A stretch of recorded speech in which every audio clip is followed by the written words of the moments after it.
Magandang umaga mga kabay. So ito po yung pangalawa kong repair mga kabay, 39188. Ayan. Ang model nito mga kabay, KR604RE. 3.8 capacity po ito mga kabay. May hammer, may variable, tsaka may reverse. So ayan mga kabay, nakasaksak po yan. Gumagana naman siya kaso lang masiklab.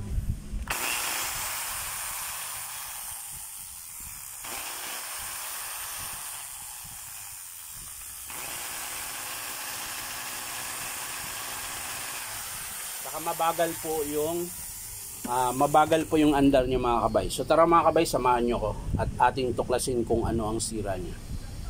So yan mga kabay, nakalas ko na po yung screw niya. So bubuksan na po natin mga kabay. So ayan.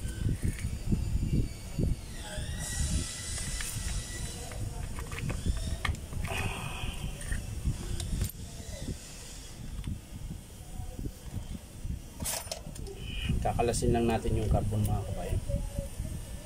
Ayun mga kabay, tukla po yung armature niya.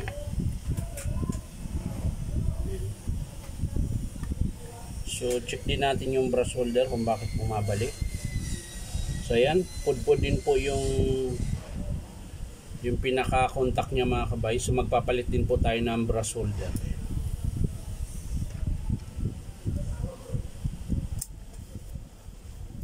So ayan, papakita ko lang sa inyo ng malapitan mga kabay.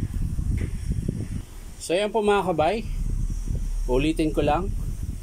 Yun po yung sira mga kabay. Ayan, tukla po yung bar niya mga kabay. Ayan. Tapos yung brush holder bumabalik. Ayan.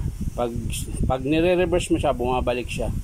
O kaya hindi mo mapipisil yung switch dahil gumigit na ito. So ang papalitan dyan mga kabay, yung chuck nya, ayan, pati chuck mga kabay magpapalit din. Ayan, bungi-bungi po. So yan lang po mga kabay ang papalitan, armature, brush holder, tsaka carbon brush at chuck. Ayan. So hindi ko na po ipapakita mga kabay kung paano buuin. Papakita ko na lang sa inyo mga kabay kapag in-approve ito ng customer. So yan lang mga kabay, maraming salamat sa panonood.